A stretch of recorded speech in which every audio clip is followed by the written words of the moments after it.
दीक्षित की पुस्तक time management समय के सदुपयोग पर आधारित एक अत्यंत प्रभावशाली और व्यावहारिक मार्गदर्शिका है। यह पुस्तक न केवल समय प्रबंधन के सिद्धांतों को समझाती है, बल्कि उन्हें दैनिक जीवन में लागू करने के लिए 30 ठोस नियम भी प्रदान करती है। डॉक्टर दीक्षित, जो एक अनुभवी शिक्षक और अनुवादक भी है, उन्होंने पश्चिमी देशों की उत्पादकता तकनीकों को भारतीय परिवेश और मानसिक सोच के अनुसार ढाला।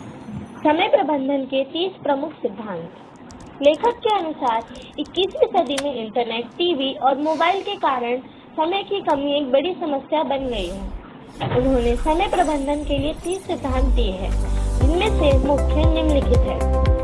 समय की लॉगबुक रखें। अपने पूरे दिन की गतिविधियों का हिसाब रखें, ताकि आप यह पहचान सकें कि आपका समय कहाँ बर्बाद हो रहा है। दूसरा सिद्धांत, आर्थिक लक्ष्य बनाएं।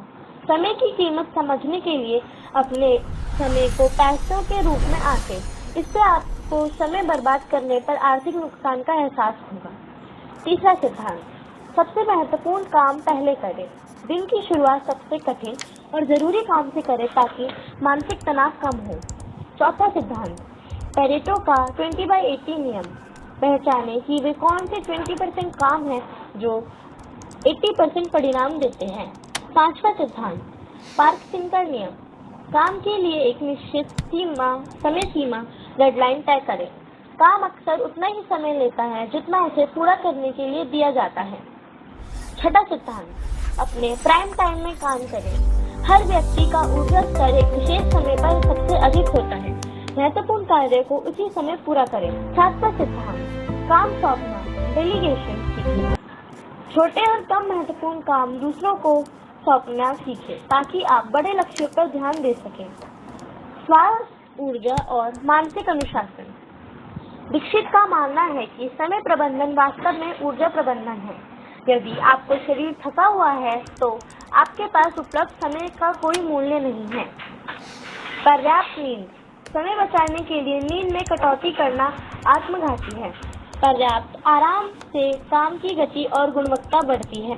सही खान पान। काम के दौरान हल्का भोजन करें।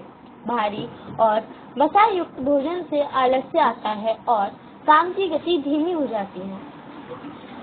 व्यायाम। मानसिक और शारीरिक चुस्ती के लिए रोजाना कम से कम 1 घंटा व्यायाम करना अनिवार्य है। अवचेतन मन का लाभ। सोने से पहले अगले दिन की योजना बनाएं, ताकि आपका अवचेतन मन सोते समय भी उन कार्यों का समाधान ढूंढ सके। कार्यस्थल और तकनीक का प्रबंधन। लेखक के कार्यस्थल को व्यवस्थित रखने के लिए व्यवहारिक तरीके बताए गए हैं। साफ मेज, क्लीन डेस्क पोलाइटली। अपने कार्य मेज पर केवल वही चीजें रखें जो वर्तमान कार्य के लिए आवश्यक हो। मेज पर फैला हुआ सामान ध्यान भटकाता है। तकनीक का सावधानी पूर्वक उपयोग। मोबाइल और इंटरनेट को समय का सबसे बड़ा चोर बताया गया है। इनका उपयोग केवल आवश्यक संचार के लिए ही करें। मीटिंग प्रबंधन। मीटिंग्स को छोटा, उद्देश्यपूर्ण और परिणाम उन्मुख रखें, ताकि समय की बर्बादी ना हो।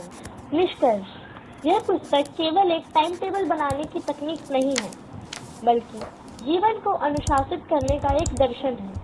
यह विशेष रूप से उन छात्रों के लिए उपयोगी है जो प्रतियोगी परीक्षाओं की तैयारी कर रहे हैं, या उन पेशेवरों के लिए जो काम और निजी जीवन के बीच संतुलन बनाना चाहते हैं। सुधीर दीक्षित का संदेश स्पष्ट है। समय हर इंसान को एक 24 घंटे मिलता है। फर्क सिर्फ